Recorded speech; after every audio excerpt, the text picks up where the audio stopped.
Il y a du taf. J'aimerais finir rapidement pour les expédier avant semaine prochaine. Avant le mois de décembre, en gros, quoi. Là, on est le 18. Bon, il me reste une dizaine de jours.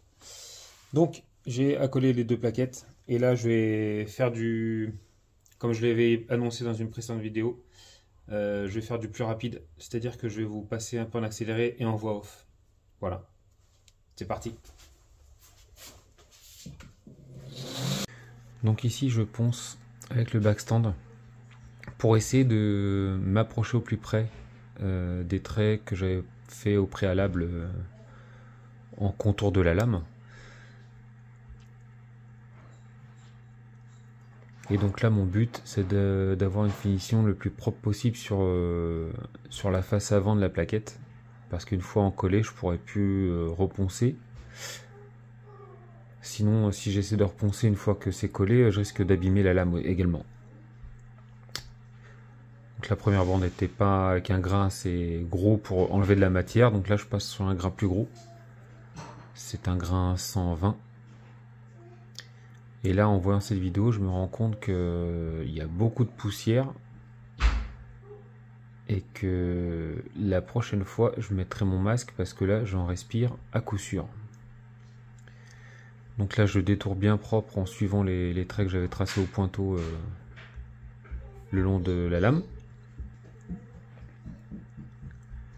Voilà le résultat pour la première passe. Et ensuite, là je le passe sur un petit touret avec la plaque là est inclinée pour lui donner une forme égale sur toutes les faces.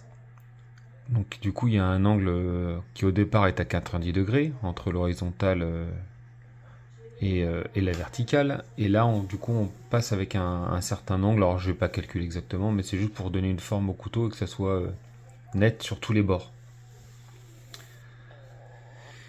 Et on le fait également sur la face avant.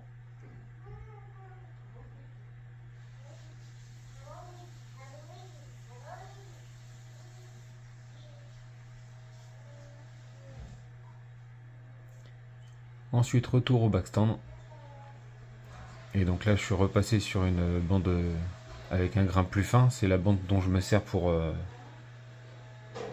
on va dire lisser le bois pour qu'il soit bien net.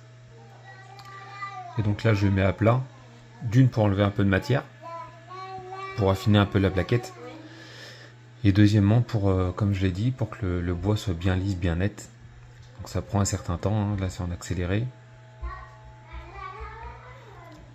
Donc je le fais côté extérieur, mais également côté intérieur, pour qu'une fois encollé, la plaquette soit bien ajustée sur le manche. Donc là vous avez pu voir, j'ai fait une boulette, j'ai fait tomber la plaquette dans le seau d'eau. Heureusement qu'elle est stabilisée à la résine. Donc c'est pas très grave, on essuie, on y retourne. Donc là en faisant ça, faut faire attention parce que le bois a tendance à chauffer, ça peut le faire gondoler, on va dire. Donc faut se méfier quand on fait ça. Donc j'ai fait la face externe, là maintenant je fais la face interne. Et voilà un peu le rendu. Alors pas final, mais ça s'en approche pour le côté externe. Là il manque les finitions sur les bords, hein. Mais on voit déjà que la couleur du bois est plutôt sympathique. Ensuite je repasse sur la lame, donc je refais un petit coup de finition avec une bande Trizac. Donc c'est une bande peu abrasive et qui va laisser, vous voyez, un sorte de poli sur la lame. Ensuite, pour faire un joli marquage, une jolie démarcation sur la lame, je passe un vernis à ongles tout bête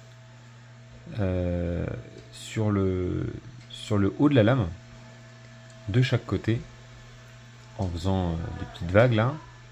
Donc ça va faire un dessin, vous allez voir. Et ensuite, je vais le passer dans le bidon qui est derrière. Donc qui s'appelle du perchlorure de fer. C'est écrit sur la bouteille, voilà.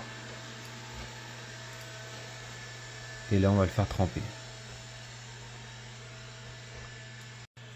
Donc on est parti dans le perchlorure de fer. Donc les bains là, on voit pas bien, mais je fais des bains d'environ 30 à 40 secondes.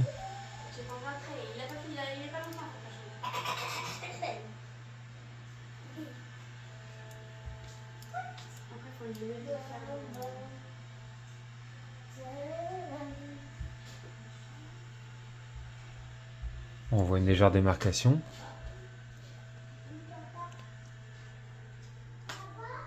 Et donc là, voilà un peu le rendu que ça donne.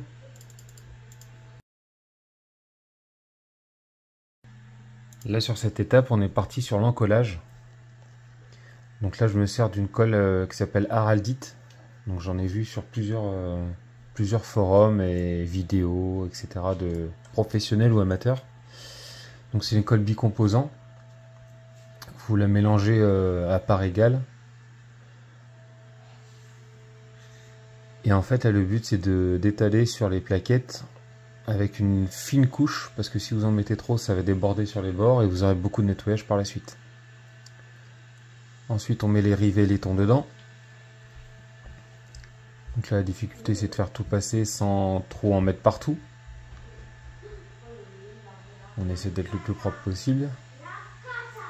Et pour moi, être propre, c'est pas toujours évident. Là, vous voyez, je me sers de ce que j'ai sous la main alors que j'ai un marteau de l'autre côté. Donc voilà, quand même, je me décide à aller le chercher. Voilà, c'est quand même mieux. Et en faisant ça, faire attention de ne pas éclater la plaquette en enfonçant le rivet. Ensuite, on supprime les bords de rivet qui dépassent en laiton. Et on va mettre des petits serre-joints. Voilà, pour bien plaquer les deux plaquettes sur le manche. Puis, nettoyage avec de l'acétone de la colle. Donc on enlève l'excédent pour que ce soit le plus propre possible, parce qu'une fois, surtout sur la face avant là, une fois que c'est collé, bah c'est fini, on peut plus l'enlever. Hein. Là, on peut essayer de gratter, c'est fini. Hein. Voilà pour cette dernière partie. Allez, malheureusement, la quatrième partie va toucher à sa fin. Pourquoi? Parce que je ne veux pas vous montrer la finition, donc le ponçage final du manche et le polissage. Parce que sinon, bah, il y aura plus trop de surprises pour Gigi si jamais elle voit cette vidéo. Et puis ça me paraît, comme je l'ai déjà dit plusieurs fois, mais ça me paraît normal qu'il les ouvre, enfin qu'il les voit en premier fini. Donc là actuellement ça ressemble à ça. Voilà, donc c'est encore brut, hein, il y a encore des rebords à rattraper. Vous voyez, c'est pas net à la fin là où il y a 1 millimètre de jeu entre la plaquette et l'acier. Donc ça, il va falloir que je rattrape, que je finisse, que je fignole. Mais vous le verrez en présentation du couteau. Et pour Sunmark, il en est toujours à la sortie du four. Donc là, je vais m'y attaquer. Le temps que l'autre manche sèche, il y en a pour 24 heures. Bah là, je vais m'attaquer à Sunmark. Et celui-là, vous le verrez, fini, directement. Voilà. Une bonne journée à toutes et tous. Et puis, à bientôt pour de prochaines vidéos. Salut!